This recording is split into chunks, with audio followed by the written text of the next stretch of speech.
150. The Resurrection as Enthronement. Kingship and law are inseparable. A king rules by means of his law, and the law of a king is the expression of his will, purpose, and plan for his realm. The premillennialists do not recognize this fact. They therefore believe, in terms of their dispensationalism, that the law of God was valid until Christ died and rose again. The reign of the law of God then ceased and will only become operative when Christ comes again to establish his millennial kingdom on earth. From the standpoint of the Schofield Bible Notes, Jesus Christ, in his triumphal entry into Jerusalem on Palm Sunday, did not enter as king, but merely offered himself as king. Because he was rejected, his kingdom was supposedly deferred until the millennium, when the law will again prevail. The amillennialists do believe that Christ reigns in heaven, and, to a degree, over his church. However, for them too the law has been set aside because God's kingdom has somehow lost its centrality from its status before the cross. Things are now on a more spiritual basis as a prelude to heaven, and hence the role of the law is forever finished. Similarly, some pietistic postmillennialists, who show evidences also of Neoplatonism, find the law now irrelevant because God's people now live on a more spiritual plane than did Abraham, David, Isaiah, and others of the old dispensation. The kingdom of God is changed into an influence rather than a government, and a pervasive mentality rather than a law. As a result of these attitudes, the major part of the Bible is reduced to irrelevance, and man is given a vague do-it-yourself religion and an ethic of antinomian love.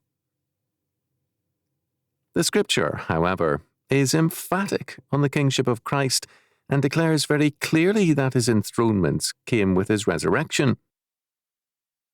According to St. Peter in Acts chapter 2, verses 29 to 36, "Men and brethren, let me freely speak unto you of the patriarch David, that he is both dead and buried, and his sepulchre is with us unto this day.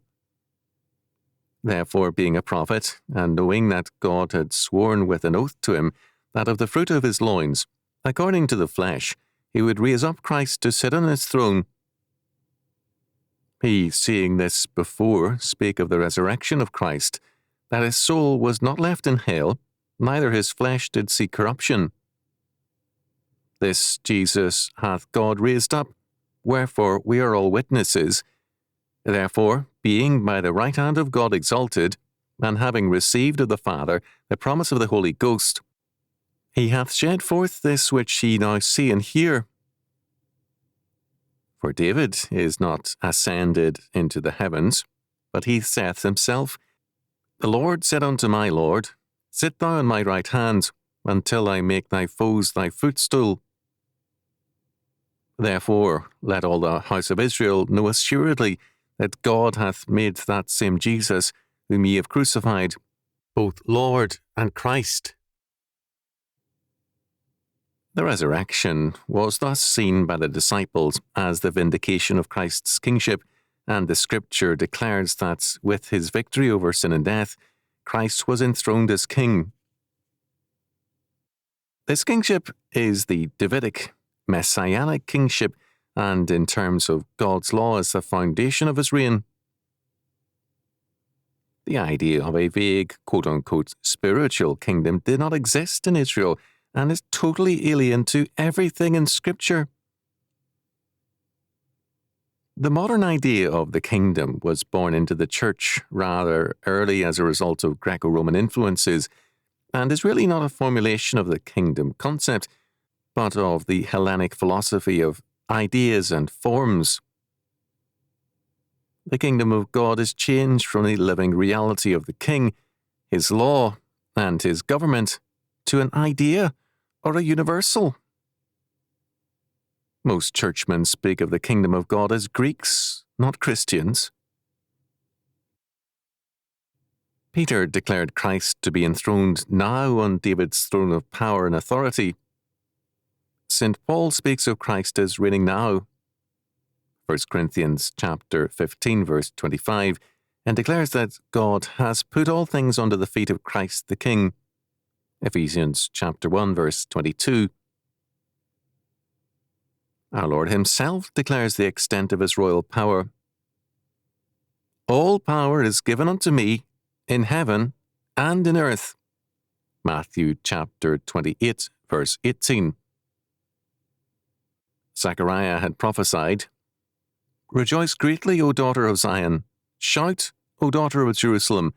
Behold, thy king cometh unto thee. He is just and having salvation, lowly and riding upon an ass, and upon a colt, the foal of an ass. Zechariah chapter 9, verse 9. Schofield to the contrary, Christ's kingship did not cease, nor was it postponed because Israel rejected him.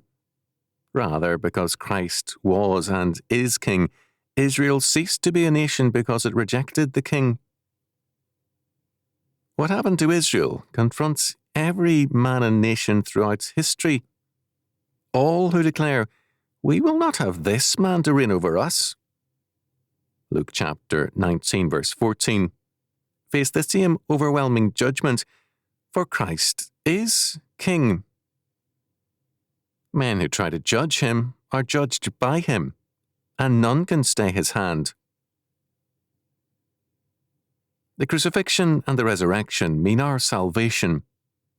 Our sins are remitted, our old nature gives way to a new creation, and we become citizens of the new creation. These glorious facts mark our inheritance and status in Jesus Christ. We must remember, however, that all these things and more are only possible because the risen Jesus is the King of creation, enthroned as both Christ and Lord.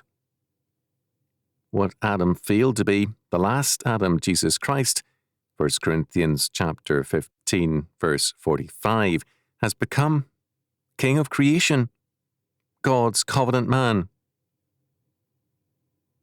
What Adam could not do because of his sin and fall, exercise dominion and subdue the earth under God as God's kingdom, Genesis chapter 1, verses 26 to 28, the triumphant King of kings shall accomplish in and through his people.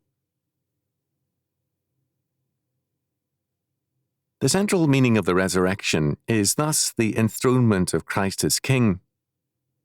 Moreover, St. Peter makes clear that Christ is the Davidic King, King in terms of the covenants and the covenant law.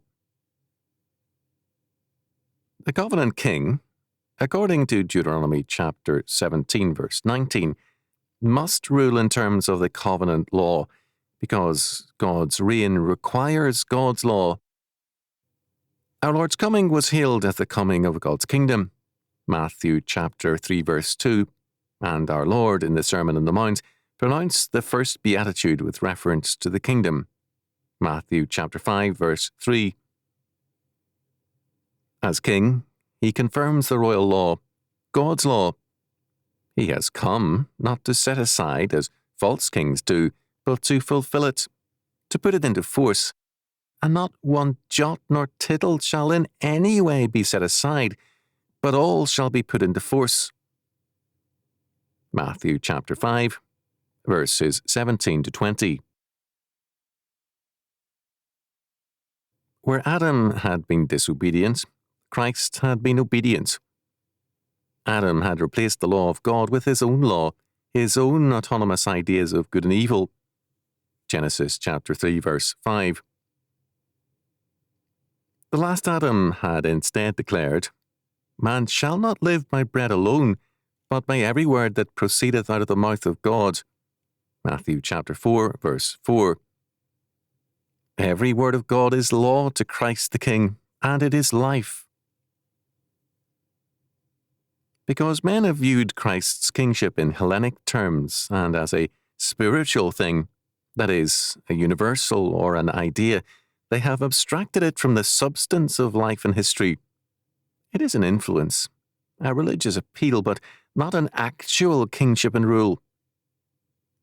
But man cannot live without government and law, and having denied the Lord's kingdom and reign, men now groan under the modern pharaohs. As Christ's reign and law are spiritualized out of this world, the reign of fallen men and his autonomous law become progressively more materialized. History is not a vacuum. It requires rule, governments, and law. And when the kingship of the last Adam is diminished or denied, the usurped kingship of the fallen Adam takes over. If we proclaim the resurrection of Jesus Christ without his enthronement, we lie. If we seek salvation from that resurrection without bowing down before the Christ and Lord, the King who rose from the dead, we are trying to be grave robbers. We want the King's riches, but we declare the King is dead as far as his kingship is concerned. To declare that Jesus Christ is risen from the dead means to declare that he is enthroned as King, that we must believe in him as Christ and Lord, obey his law, and recognize that his holy government and kingdom shall conquer and prevail. God declares through Isaiah, I have sworn by myself, the word is gone out of my mouth in righteousness, and shall not return, that unto me every knee shall bow, every tongue shall swear. Isaiah chapter 45, verse 23. The word of Jesus Christ, the greater Moses, to the pharaohs of the church and the world is clear. Let my people go that they may serve me. Exodus chapter 4, verse 23, chapter 9, verse 1. The word of the risen Christ is law and grace. For the redeemed, no other word can bind man, nor can any word be subtracted from, nor can any other word be added to his word. He is King.